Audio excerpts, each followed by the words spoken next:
Hello students, welcome to maths class. I Vishali, your maths teacher, is again with you. I hope you all are fine. Today in this class we are going to start exercise 15.3.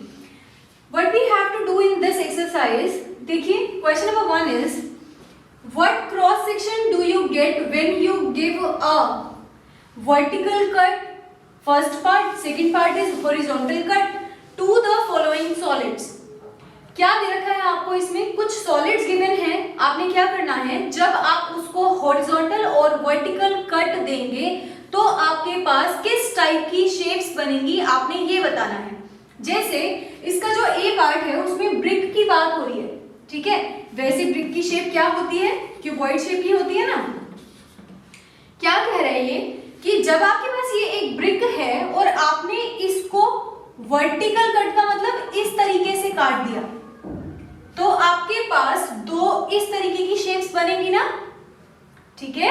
तो ऐसे आपको बताना है, clear, आधे आधे में divide हो गया, ये इस तरीके से आप बनाएंगे, ठीक है।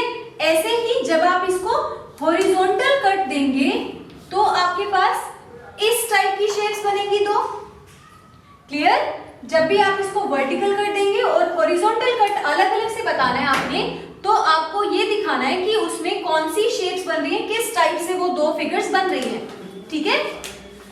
इसी तरीके से इसके और पार्ट्स हैं, देखो एक मैंने बी बेटा ये इसका लास्ट पार्ट है, ई पार्ट क्या है ये, एन आइसक्रीम। आइसक्रीम की शेप आपको पता है कौन शेप होती है ना। तो ये कह रहा है जब आप इसको वर्टिकल कट दोगे तो ये कैसी दिखेगी, इस तरीके से दिखेगी, ये दो पार्ट्स में डिवाइड हो जाएंगे आधे आधे, क्लियर। और जब आप इसको हॉरिजॉन्टल कट देंगे तो ये इस दो पार्ट्स में डिवाइड हो जाएंगे, क्लियर। तो आपने इस टाइप से इन क्वेश्चंस को करना है, ठीक है। आप इसका रफली एक डायग्राम बनाकर दिखा देंगे कि इस टाइप का क्रॉस सेक्शन मतलब बेटा किस टाइप की शेप बनेगी, कैसे कैसे शेप्स हमें मिलेंगी जब हम इसको हॉरिजॉन्टल और वर्टिकल कट देंगे, ठीक है। तो आई होप आप ये क्वेश्चंस कर सकते हैं, दिस इज वेरी इजी। जो इसके बाद हमारी नेक्स्ट एक्सरसाइज है, दैट इज एक्सरसाइज 15.3 के बाद फोर्थ एक्सरसाइज है, उसमें आपने क्या करना है, I am giving you the idea, you will do it by yourself, okay. क्या करना है सुनिए ध्यान से। सपोज मेरे पास एक क्यूब है, ठीक है, एक बॉक्स है क्यूबिकल शेप का। अब क्या है, अगर उसके ऊपर कुछ भी लाइट्स वगैरह आ रही है, ठीक है, उसकी शेडो नीचे पड़ेगी और वो शेडो किस शेप की आएगी मुझे ये बताना है। अगर मेरे पास क्यूब है तो उसकी शेप देखो, जो क्यूब का नीचे वाला फेस होता है, अगर मैं यहीं से बात करूं क्यूबॉइड, तो क्यूबॉइड का जो नीचे वाला फेस होता है, नीचे वाला फेसेस के बारे में हमने लास्ट क्लास में डिस्कस किया था। फेस होता है नीचे वाला, वो किस शेप का होता है, रेक्टेंगल, है ना।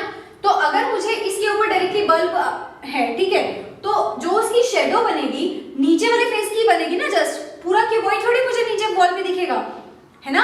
मुझे क्या दिखेगा नीचे फ्लोर पे, सिर्फ और सिर्फ इसके नीचे वाले फेस की शेडो, और वो क्या बनेगी, रेक्टेंगल ही बनेगी क्योंकि नीचे वाला फेस रेक्टेंगल शेप का है, ठीक है। तो मेरे पास कोई भी अगर शेप है और उसके जिस तरफ जोन सा शेप है, अगर हम बात करें उसी की शेडो की, तो वही सेम शेप बनेगी। जैसे अगर सपोज ये कौन है, ठीक है, और ये इस तरीके से रखा हुआ है और आपसे आप पूछे कि इसके ऊपर एक बल्ब है और इसकी शेडो नीचे कैसी बनेगी, तो इसका नीचे वाला फेस कैसा है, कोनिकल शेप का नीचे वाला फेस कौन सा है, सर्कल शेप है ना। तो ये क्या बन जाएगा, नीचे शेडो भी सर्कुलर दिखेगी मुझे, ठीक है। अब आपके पास ना नेक्स्ट एक्सरसाइज में इसी टाइप के क्वेश्चंस है। आपको अगर ये कह दूं मैं कि एक मेरे पास क्यूब है और उसकी शेडो नीचे हेक्सागन शेप की बनेगी, इज इट पॉसिबल? नो, क्योंकि उसका नीचे वाला फेस स्क्वायर होगा, तो ऑब्वियसली स्क्वायर शेप बनेगी ना, क्लियर। तो इस तरीके से आप वो भी एक्सरसाइज कर सकते हैं, बहुत सिंपल चैप्टर है बेटा, ठीक है, आप कर सकते हो शेप्स के बारे में, okay. So now you can complete this chapter in your fair notebook.